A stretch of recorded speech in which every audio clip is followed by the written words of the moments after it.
मनुष्य ने बनाया है उसमें गड़बड़ी हो सकती है, लेकिन जो भगवान ने बनाया है वो निश्चित तौर पे 40-50 साल की उम्र में ही खराब हो जाए, इतना खराब भगवान का मैन्युफैक्चरिंग बिल्कुल भी नहीं है। इसीलिए आयुर्वेद से निश्चित तौर से हम उसको पूरी तरह रिवाइव कर सकते हैं।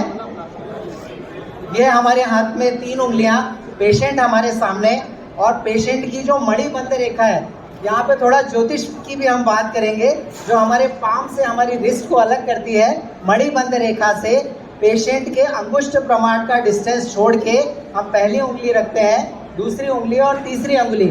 अगर पहली उंगली में पल्सेशन ज़्यादा आए तो वात ज़्यादा बढ़ा हुआ है, दूसरी उंगली में आए तो पित्त ज़्यादा बढ़ा हुआ है, एसिडिटी हो सकती है, ब्लड प्रेशर हो सकता है, पेट में गैस्ट्रिक पेप्टिक अल्सर हो सकता है। अगर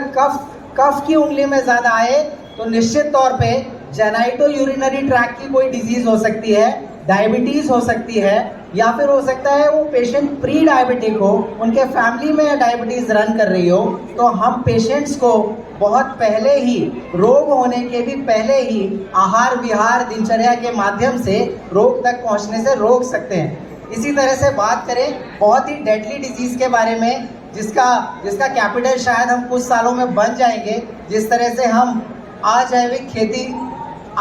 खेती करते जा रहे हैं पूरे देश में। तो अगर उस बीमारी का नाम है कैंसर। मैं कैंसर का बहुत सिंपल डायग्नोसिस आज आप लोगों को सिखा के जाने वाला हूँ। अगर आप सीखना चाहते हैं तो ज़रूर आपको बहुत फ़ायदा होगा इससे। अगर आपके घर में ऐसा लगता है कि किसी को अचानक कोई गठान हो गई है, महिलाओं को आजकल बहुत ब्रेस्ट कैंसर हो रहे हैं, और बहुत सारे अलग अलग जगह पे हमें ऐसा लगता है कि मैं तंबाकू खा रहा था बहुत दिन से और अभी ऐसा लग रहा है कि मुंह में बहुत जलन हो रही है, कहीं मुंह का कैंसर तो नहीं हो गया, ऐसे डर के बहुत सारे लोग आते हैं हमारे पास, राइट। ऐसे कंडीशंस में बहुत ही शांति से, बहुत ही अच्छा सा भाव मन में रख के और बहुत प्रसन्न होके हमें 3 उंगलियां पेशेंट के कलाई में रखना है। अगर किसी भी उंगली के नीचे आपको पेंडुलम जैसा मूवमेंट आए कि वात की उंगली के नीचे सामान्य नाड़ी कैसे चलेगी, वात की उंगली के नीचे एक पल्सेशन आएगा, पित्त के नीचे एक, कफ के नीचे एक, लेकिन अगर ये एक ऐसे आने के बजाय पेंडुलम जैसा मूवमेंट आए तो आयुर्वेद कहता है कि निश्चित तौर पे उस पेशेंट को अर्बुद या ग्रंथि, किसी ना किसी वात पित्त कफ तीनों दोषों के दूषित होने से निश्चित तौर पे उसको कैंसर हो सकता है। ऐसे कंडीशन में या तो हम उसका अर्ली, आयुर्वेद में कैंसर के लिए अर्ली ट्रीटमेंट के बारे में भी बहुत सारी बातें हैं। इसी तरह से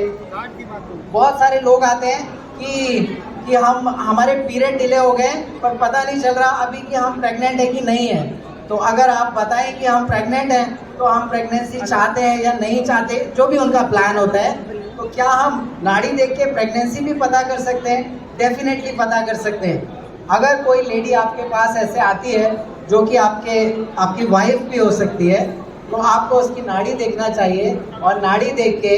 ये जो 2 उंगलियां हैं पित्त और कफ, इनके बीच में अगर पल्सेशन ज़्यादा आ रहा है बीच में, तो निश्चित तौर पे आप पिता या माता, दादा दादी, कुछ ना कुछ आप ज़रूर बनने वाले।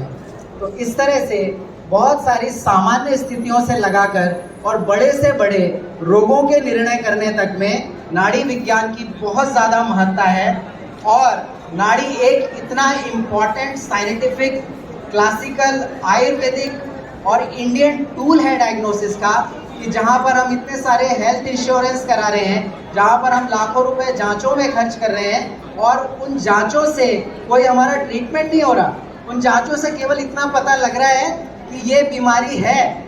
और 1 लाख रुपए खत्म हो गए। और वही काम अगर नाड़ी पकड़ के हम नाड़ी शास्त्र को इतना समृद्ध करें, सारे वैद्यों को इतने अच्छे से ट्रेन करें, अच्छे नाड़ी वैद्यों को चुनकर उनके ज्ञान का संग्रहण करें और उनके ज्ञान का विस्तार करने के लिए उनको एक अच्छा मंच दें, तो निश्चित तौर पे ये लाखों रुपए जो हम जांच में आम लोगों की मेहनत की कमाई खर्च होती है, वो बहुत अच्छी आयुर्वेद की रसायन वाजीकरण, ऐसे शरीर को स्ट्रेंथन करने वाली, मन को ताकत देने वाली औषधियाँ, आहार विहार और अच्छी दिनचर्या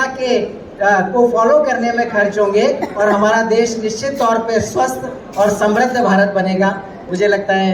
इन्हीं शब्दों के साथ मुझे आपने अवसर दिया। बहुत बहुत धन्यवाद। जय